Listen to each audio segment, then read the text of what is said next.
नमस्कार, माँ भारती चैनल पर आपका स्वागत है। अभी मैं आपको स्वतंत्रता दिवस पर एक निबंध सुना रही हूँ। तो सुमित्रा नंदन पंत की कुछ पंक्तियाँ हैं जिससे मैं प्रारंभ करती हूँ। धन्य आज का मुक्ति दिवस, गाओ जनमंगल। धन्य आज का मुक्ति दिवस, गाओ जनमंगल। भारत लक्ष्मी से शोभित फिर भारत सतदल। तुमुल जय ध्वनि करो महात्मा गांधी की जय। नव भारत के सुज्ञ सारथी वह नहीं संशय। राष्ट्र नायकों काहे पुनः करो अभिवादन। राष्ट्र नायकों काहे पुनः करो अभिवादन। जीर्ण जाति में भरा जिन्होंने नूतन जीवन। 15 अगस्त 1947 का दिन भारतीय इतिहास का स्वर्णिम पृष्ठ है, जहाँ से उन्मुक्त भारत का अभिनव प्रारंभ अध्याय खुलता है। इसी 15 अगस्त को विदेशी शासन के काले बादल छंटे थे। विदेशियों के अत्याचारों का कड़कापात बंद हुआ था। उनके शोषण का शोणित श्राव रुका था। उस दिन की उषा बंदिनी नहीं थी। उस दिन की सुहावनी किरणों पर दास्ता की कोई परछाई नहीं थी। उस दिन कहीं भी गुलामी की वह दुर्गंध नहीं थी। उस दिन का सिंदूरी सवेरा पक्षियों की चहचहाहट और देशवासियों की खिलखिलाहट से अनुगूंजित हो रहा था। जनजीवन ने मुद्दत के बाद नई अंगड़ाई ली थी। एक नई ताजगी का ज्वार सर्वत्र लहरा रहा था। 1292 ईस्वी में ही तराइन के मैदान में पृथ्वीराज की पराजय के साथ साथ हमारे स्वातंत्र्य सूर्य को ग्रहण लग गया था, किंतु 1757 ईस्वी के पलासी युद्ध में तो उसे अंग्रेज असुर ने पूरी तरह ग्रस लिया। परिणामतः भारत माता पूरी बंदिनी हो गई और हम उनकी संतान पूर्णतः लौह श्रृंखलित। हम जानते हैं कि जब स्वतंत्रता चली जाती है तब जीवन निस्तेज होता है, उसमें कोई उत्साह नहीं रहता। स्वतंत्रता यदि स्वर्ग है तो परतंत्रता साक्षात नरक। परतंत्रता संसार का सबसे घृणित पाप है। सुप्रसिद्ध चिंतक सुकरात ने कभी कहा था कि परतंत्रता अत्याचार और डकैती की अमानुषी प्रणाली है। आर.के. इगरसोल ने कहा था कि नेत्रों के लिए जैसे प्रकाश है, फेफड़ों के लिए जैसी वायु है, हृदय के लिए जैसे प्यार है, उसी प्रकार मनुष्य की आत्मा के लिए स्वतंत्रता है। इस खोई हुई स्वतंत्रता को प्राप्त करने के लिए हमारे अगणित नौजवान फांसी के तख्ते पर हंसते हंसते झूल गए।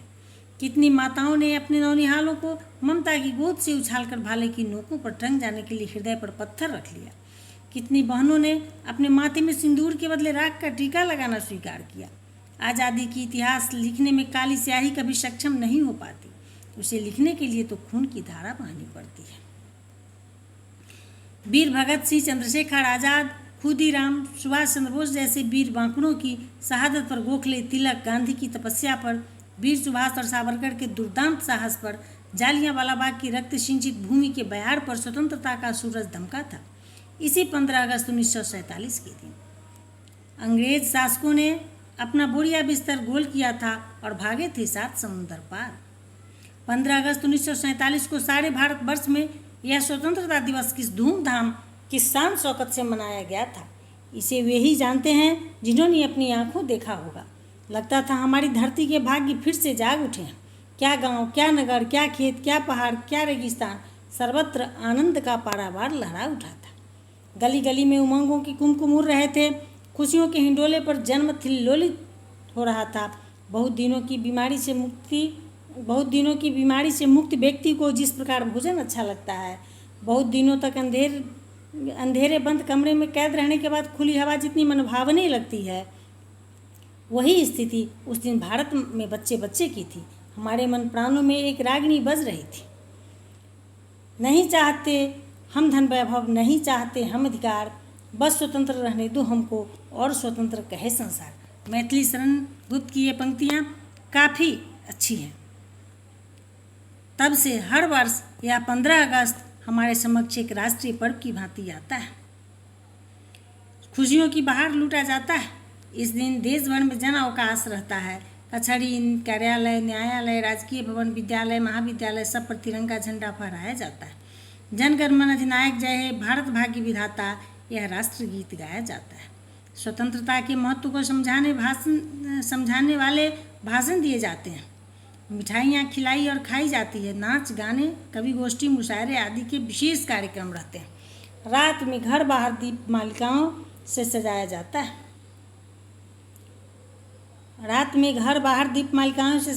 है। नगर के मुख्य द्वारों पर विशेष सजावट रहती है।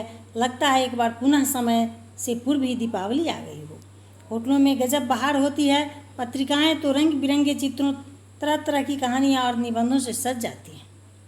15 अगस्त आनंद और त्याग का मंगल पर्व तो है ही, साथ ही हमारी वेदना और कचोट, हमारे आत्मदर्शन और आत्म परीक्षण का स्मारक दिवस भी है। यदि हम अपने इस करदम में वर्तमान से सचेत नहीं हुए तो हमारी आज़ादी की नैया इसी में फंस जाएगी, जिससे उबर पाना बहुत ही मुश्किल है। यदि हमने समय रहते समस्याओं की अंधघाटियों को पार नहीं किया तो हमारी स्वतंत्रता का सूरज डूब जाएगा और तब पता नहीं कितनी लंबी रातों के बाद पुनः नया सवेरा दमकेगा। हमें स्मरण रखना चाहिए कि शताब्दियों की साधना का यह पौधा 6 वर्ष तभी बन सकता है जब हम अपने स्वार्थों के कुत्सित घेरे मिटा दें। राष्ट्र प्रेम का दिव्य उत्स हमारे रोम रोम से फूटे। इसके संरक्षण और संवर्धन के लिए हम त्याग और तपस्या के अग्निपथ की यात्रा निरंतर जारी रखें। जय हिंद। आपको यह वीडियो अच्छा लगे तो इसे लाइक, शेयर और सब्सक्राइब अवश्य करें।